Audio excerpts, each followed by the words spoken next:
My girlfriend is very poorly, he tells me.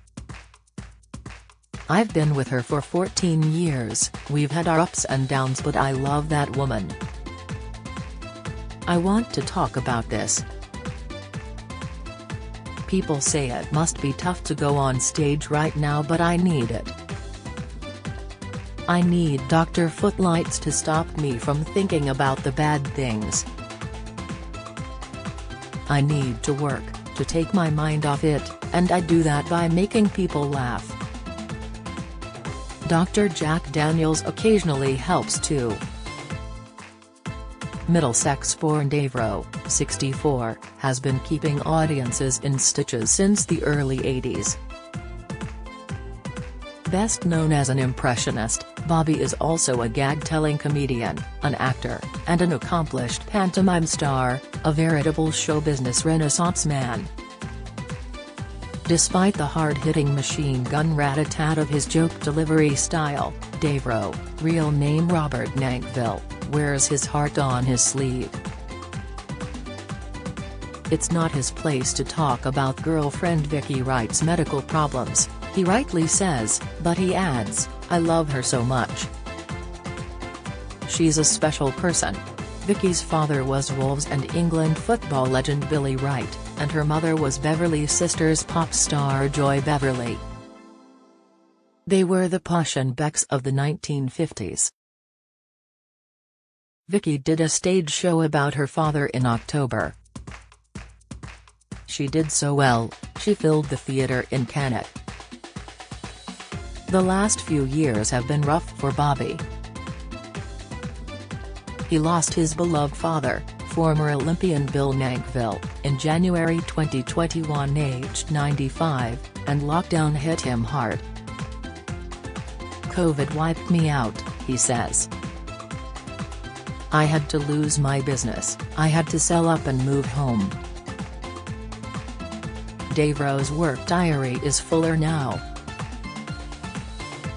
He is looking forward to starting pantomime this month with the eager anticipation of a child posting their first letter to Santa. I love panto, he says.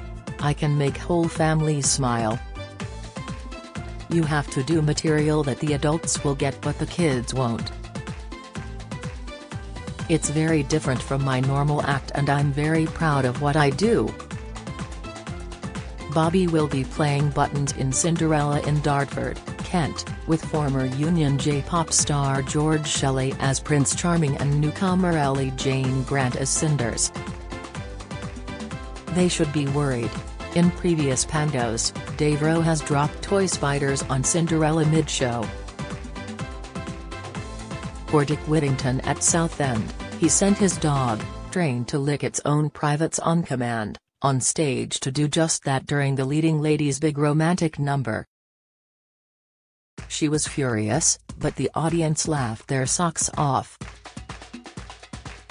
This year, I do a routine that started as an accident, he says, his eyes twinkling with mischief. I fell over in a kangaroo costume on stage and as I was trying to get up it started to look a bit rude. How so? It looked like we were mating. The children didn't see that, they just thought it was funny, but the adults saw it as something nearer the knuckle. Even Nearer the Knuckle is new streaming show Proper Comedians. Bobby joins a cast of veteran joke-telling comics including Mick Miller and Jimmy Jones. The show stands for what most people believe about comedy, that there should be a choice, says Bobby after the recording at South Seas Gaiety Theatre. It's not fair being told what we should be laughing at. I think jokes are over-analyzed and misunderstood by the Snowflake Brigade. They call them politically incorrect, it's just a joke and people laugh because it reflects a reality. I do a whole routine about older comics called Still Alive at the Apollo.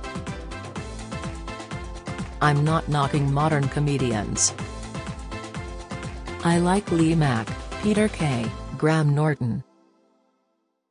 I loved Lee Evans. Michael McIntyre makes me laugh.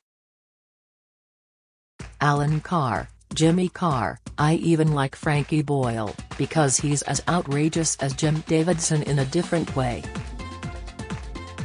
But I also love Buster Keaton, Laurel and Hardy, Harold Lloyd, Will Hay. I laugh my socks off at Steptoe and Son.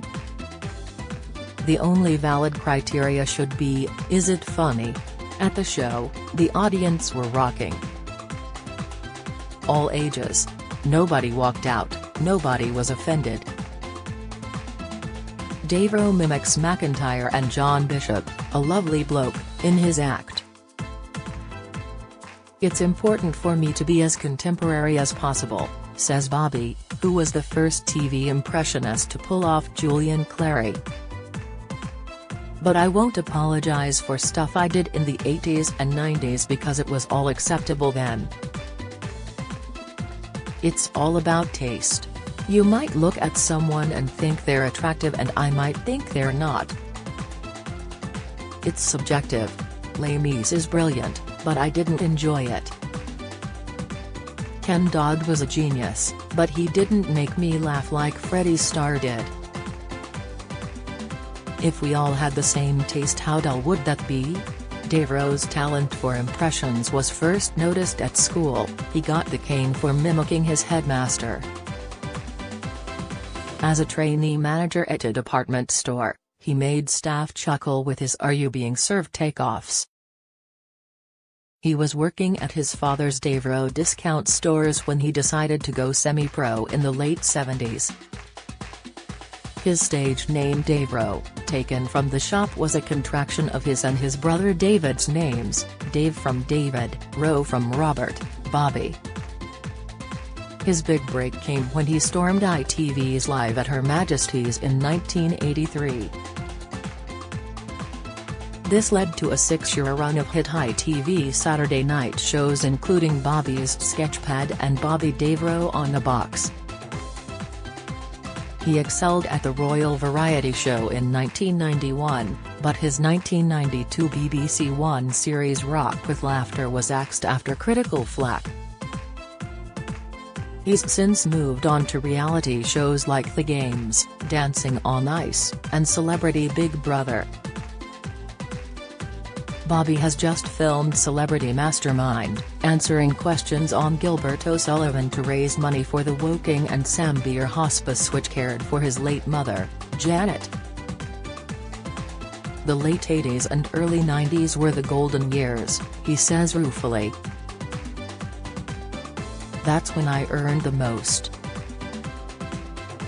I had a beautiful home at 40, then my marriage went south.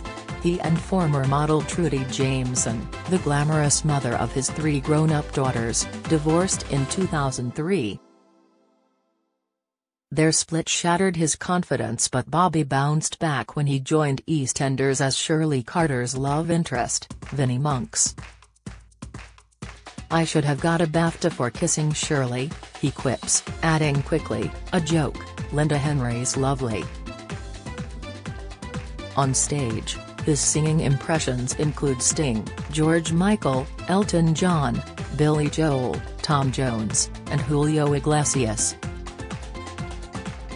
Has he thought about working Vegas?